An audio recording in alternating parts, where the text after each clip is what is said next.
Hey, what's up, guys? Bucky here. Just wanted to connect in and talk about this idea of, are you sharing your gifts and talents, or are you living selfishly? And we're just wrapping up a 12-week course, and one of the things that's been coming up for people as we get towards the end of the course is, what are really our gifts and talents, and what are the things that we want to share with the world? And one of the things that comes up a lot is this idea of social media, and how do I get on social media and start to give from a place of service. And it was an interesting story, because for me, social media was always one of those things that was a little bit difficult, right? When I was early in my career of sharing and giving, one of the things that came up to me was like, it's such a selfish thing and such a self-centered thing to look on social media and be taking selfies and be promoting myself and building a brand and all this kind of stuff. And, it's actually the opposite. One of the things that I've discovered in my work is that, it's amazing to do stuff live. It's amazing to be running programs and to be working with people one-on-one. And it's totally different to get on social media and be able to leverage yourself. And to do that in a way that's powerful and supportive of others. It's like one of my coaches told me that, when you get on social media, you really have to come from a place of service, and you have to come from a space of sharing your truth. And we all have truths. We all have gifts and talents, and a lot of us, what's up, Scotty? A lot of us are often too scared to speak those truths, and we're nervous. We have those negative beliefs. I know for me, in my speaking career, even getting on stage is something that can be very nerve-wracking. And this idea of me being vulnerable and me being exposed, and me sharing my truth, and what will people think about that? And to be so self-centered and to be so self-focused is such a selfish thing. And that's kind of the post and what this topic of conversation is about. It's about this idea of one of the most selfish things that you can do is not to share your truth. One of the most selfish things that you can do in the world is to really hold back from who you are and not really give it to the people that you care about. And we all have these different gifts and talents that are true for us and are living inside of us. We all have these amazing ways of being, and we can look to our life story to really discover what those things are. And that's one of the things that I also teach in my one-on-ones, is I talk about this idea of looking to our own life story as a place of expertise, and looking at who we've been in different moments, and the lessons that we've had along lives, the different watermarks in our lives, and the different teachings that we've learned or the discoveries that we've made. And oftentimes, when I work with different clients, and coaches and speakers, and help them define their message and build out their content and curriculum, one of the things that comes up for them is like, where do I get this content? Where do I get this curriculum from? And do I need to go outside of myself? Do I need to start reading all these books? And do I need to, work with other curriculums and content to actually, create a message? And the idea is, yes, of course you want to do part of that, but the major thing is, how do I look onto my stories?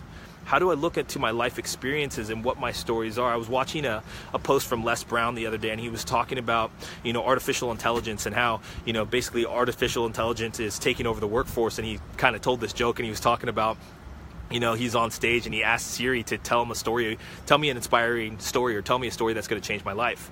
And obviously Siri can't answer that question, but that's a question that we can answer within ourselves. Like, what are the stories of our lives that have changed our lives?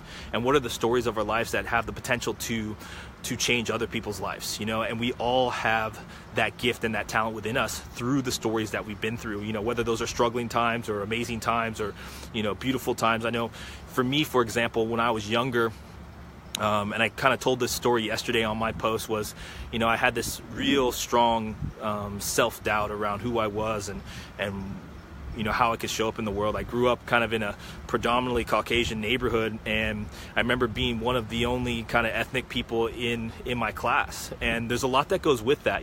There's a lot that goes with that as far as, you being different, the interpretation of something's wrong, the interpretation that you're supposed to be good at certain things and not good at other things.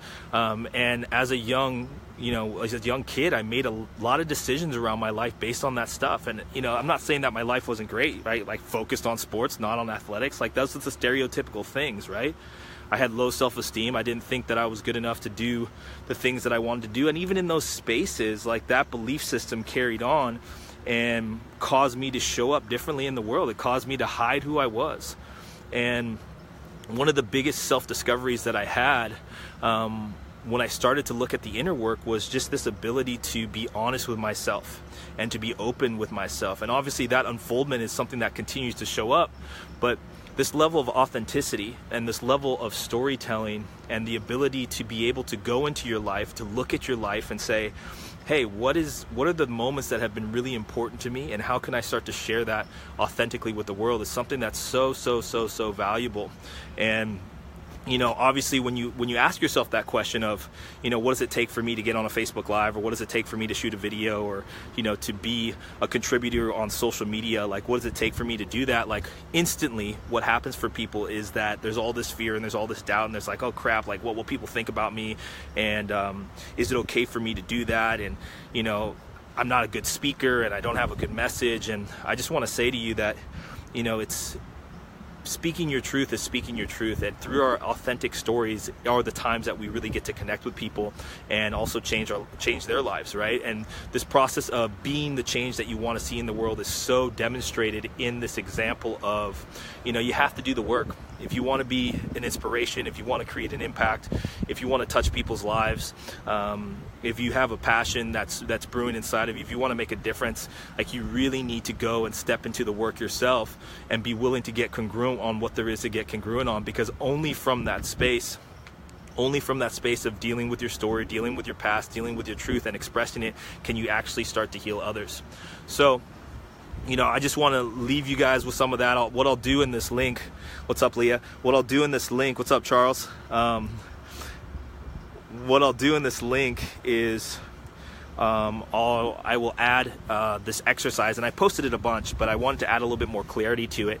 It's this timeline exercise where you go through the different moments of your life and you actually work out the timelines. And one of the things I've been telling the clients from the group coaching course is, as you go through that timeline, start to break down some of your content and curriculum, and I think one of the cool things about the course is that it causes you to see your life from a different perspective, right? Because oftentimes that's a big part of it. It's like, who am I to be able to speak to these things, and where's the value for me? What's up, Steve? Here's one of our clients here. What's up, Steve? How are you? Steve is someone who's stepping into a massive role right now as far as how he's showing up in the world.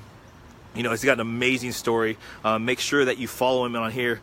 He's right there on the bottom. He's got a picture of him with the arms right in the air. He's saying hi. Make sure you follow him because he's got an amazing story. If anybody is going through some illnesses or has some challenges with their health, check out his story and what he's been able to do over the last 20 years as the turnaround expert. And it's an amazing example, right? It's an amazing example. And before he started, and I'll let Steve share. So Steve, why don't you write some comments when you have some time and talk kind of about what it's been like to have the shift. I think the biggest part of Steve's story in the last 10 weeks, 12 weeks together has been this idea of a shift, right? The shift of perspective of who I am and how I can show up in the world and what my life has really been about. And a moving from a space of a disempowered beliefs to a space of very empowered and getting the why and getting like, oh, it all makes sense and it's all come together and here's what I'm here to do. And now he's in the phase of really expressing that and being okay with that and saying, what, that is my truth, that is my life, that is my why, and I want to share and inspire with as many people as possible. And it is that challenge of like, man, and in doing that, it's new, it's different.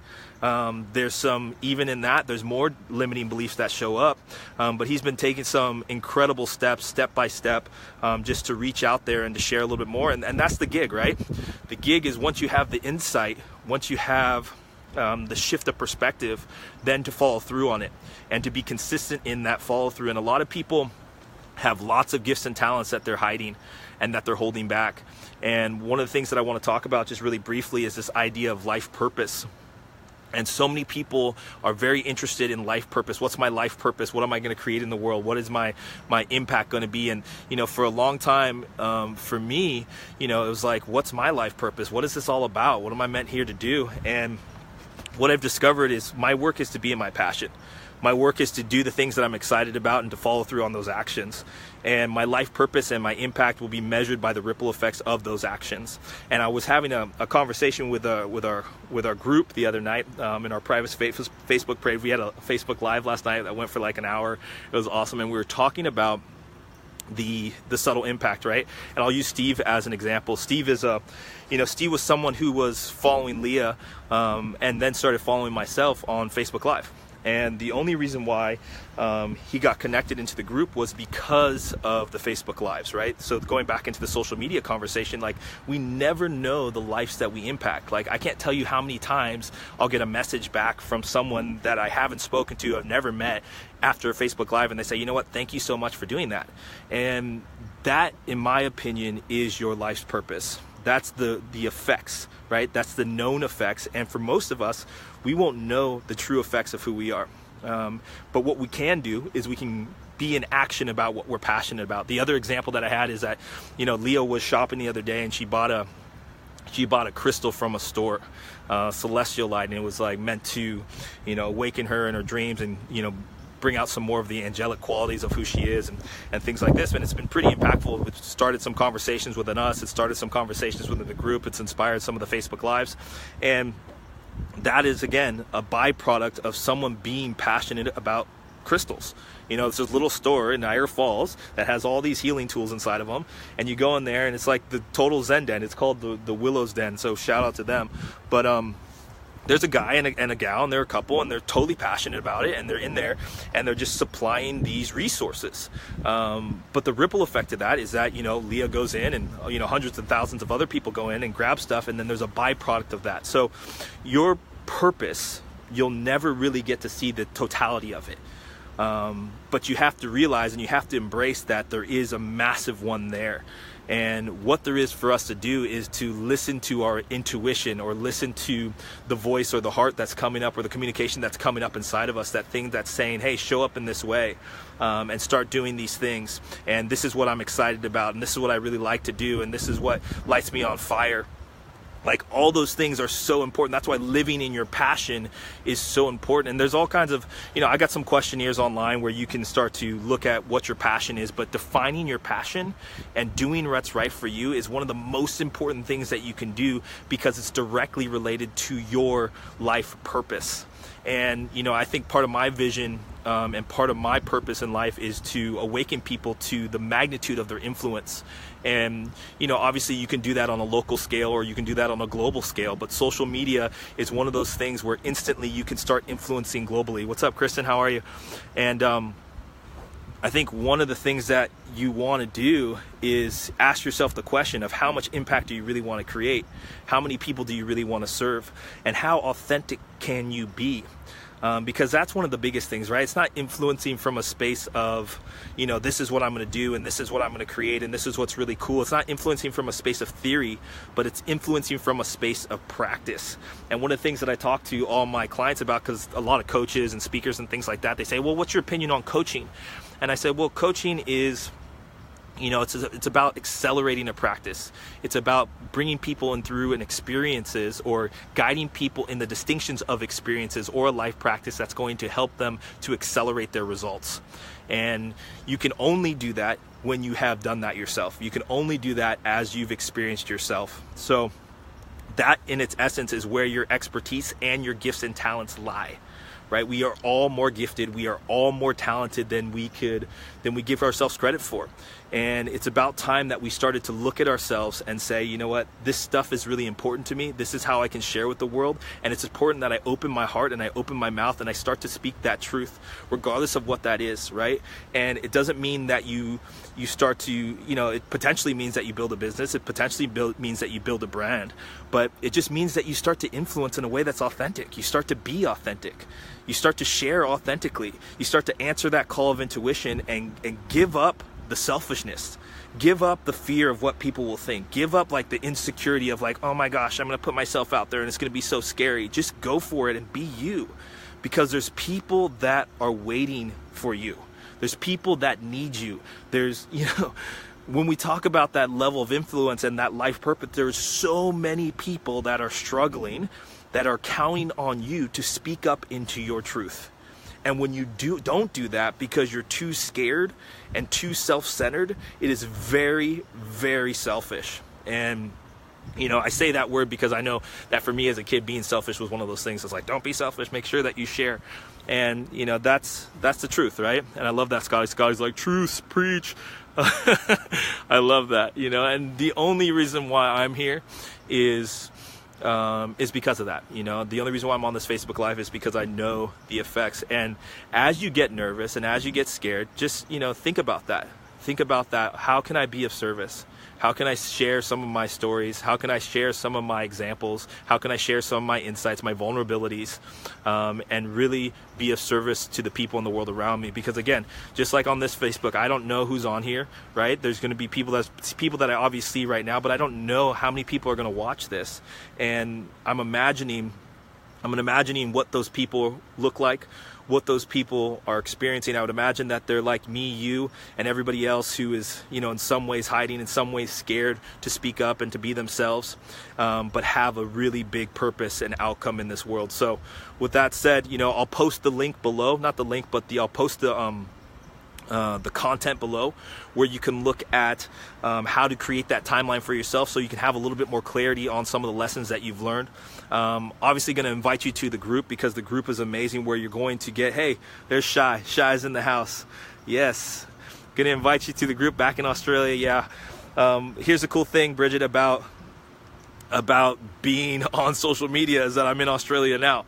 I'm speaking to Australia, I'm speaking to San Diego. Hey, post below where you guys are coming from just so that I can know, and then we can share kind of the level of influence I'm having just in a moment, right?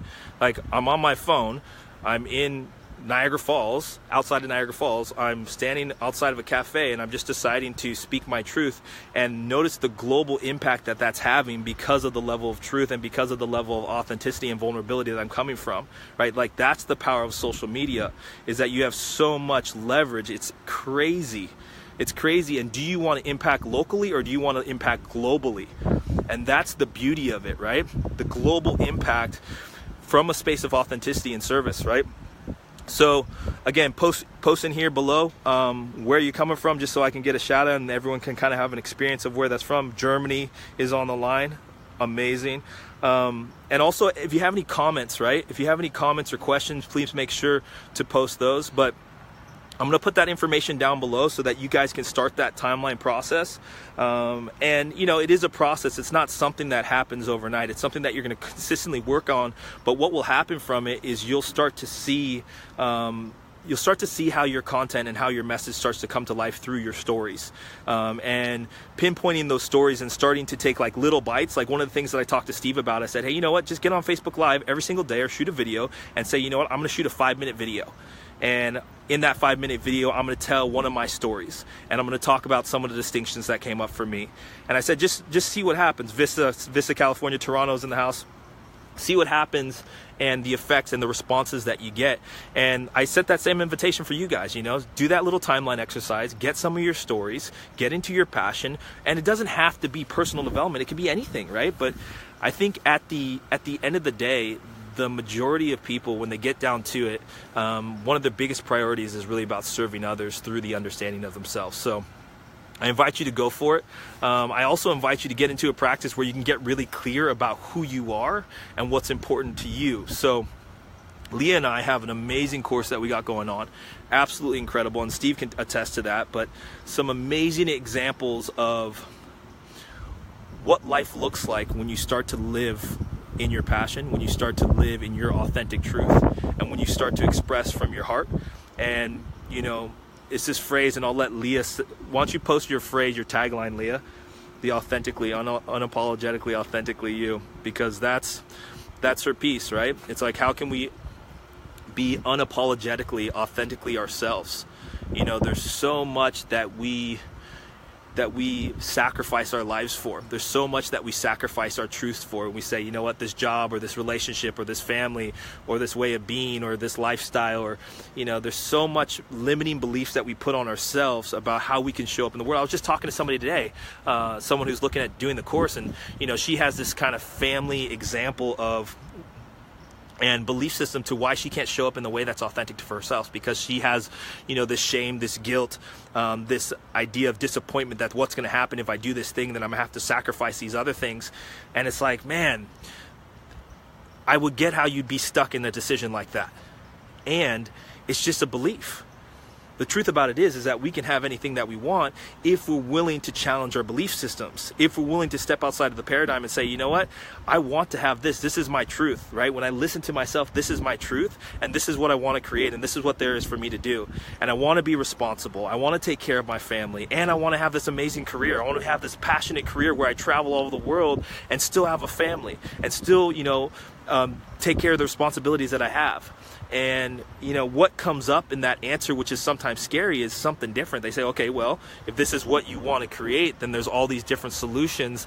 And this idea of inspired action, how can I start working towards those things in order to be more congruent in my external life, right? But that starts by addressing the internal questions and the internal calling, right? Intuition is like a phone call. It's always ringing, and the question is, do you answer that call, or do you just let it ring? Do you hide from it? Do you ignore it, right? And again, I've spent a lot of time in my life ignoring it. I spent a lot of time in relationships. I've spent a lot of times in family dynamics. I spent a lot of times in, financial dynamics. And still, I always have to challenge myself. I have to put myself in environments where I can get more congruent with who I am. And I have to put myself in situations and be willing to address the incongruencies. And that's not always something that's easy to do, right? But what I know from years, decades of experience of running events is that if you have a community of safety, trust, and belonging, when those are the principles, then it becomes a lot easier to risk. And Steve can attest to this, right? We can all attest to having supportive or unsupportive communities, and what it's like in our personal growth and our personal transformation when we have a community that supports who we are and sees who we are, right? So many of our communities sees who we were. Sees who we were when we were in high school, sees who we were when we were in college, sees who we are in our work environment, sees who we were in relationships. They don't see who we are, they see who we were, and they hold on to that, and they say, you know what, but you're like this. Why are you showing up this way? Because you're like this. And it's like the classic cliche of everybody, I don't know how many people, just put your hands up if you go to personal development workshops or you watch personal, transformation tapes or whatever it is, or listen to the DVDs and the CDs and all that kind of stuff. That's kind of dating myself, or iPods or the podcast or whatever it is. But that for me, that was like the back of the day things. I still have like cassettes, tapes, and I still have VHS. I have a classic because my dad used to work for Tony back in the day, and he used to run the leadership program, or the trainers program. He used to train the trainers for Tony, and he has all these VHSs, classic VHSs of Tony in these different talks. So yeah, I still watch that classic stuff. But I think one of the biggest challenges with any personal development workshop is that you go to it, you transform, you come back, and then you have this community that says, wait, you're not like that, right? And it's almost instantly that you're like combating this authentic self, and your old beliefs and your old patterns and your own life constructs are like pulling you back into the positions that you are looking to transcend. So one of the most powerful things that you can do, and what will happen when you start to speak your truth, is you'll start to find your tribe. You'll start to find your tribe because they'll be attracted to you. I already know that people on this thing have an interest. They're part of my tribe because they're on here. They can hear it. They can hear that message. It's ringing true to them, and they can feel it. But you'll start to find your tribe. You start to find your community. And that tribe is so important, right? And all the work that we do, especially in the group, that tribe and that level of community and support is so important. So know this, right? Again, I'm going to put the information in here. Do the timeline exercise, go through it for yourself, and then instantly put it into action. Start speaking that in your community, start speaking that to your friends and family, start speaking that on social media, whatever that is for you and whatever comes up for you, and notice the people that come up. Notice the feelings that come up inside of yourself, the resistance, right? Figure out ways to move through that, and there's all kinds of strategies for that. I know that we're all aware of that, but figure out ways to move through it and to be present. Start to commit to, 5-10 minutes a day on social media, whatever it is, speaking in your truth. And notice what shows up. Notice the level of impact. And as people start to emerge, invite them into your community, invite them into your tribe, and dedicate your life to you. One of my biggest decisions for 2018 is being all in on me. Being all in on me, not running somebody else's business, not working for somebody else, not creating just other people's curriculum, but leading from my space, leading with what's true for me. What's up, Trent? How are you, brother? And I know Trent is going through some stuff too. Trent, go ahead and comment. Trent, we're all in this life transition. It's like part of the essence of life is the discovery of who we are and the full expression of who we are. And we're all doing it. We're all in that same space. It's part of the human experiences for us to be in that space together. And it's such a great game. In fact, it's one of the only games to really be playing. So I'm really excited to be on that journey with you guys, and I'm sending you guys lots of love. And, just know that you are gifted. You are talented. Right? Stop being selfish. Open up your heart, open up your mouth, start to share, start to be vocal, start to get in alignment with that truth, and do something every single day that causes you to answer that call on your intuition. So with that said, wishing you guys lots and lots and lots and lots of love. We'll see you next time. Peace.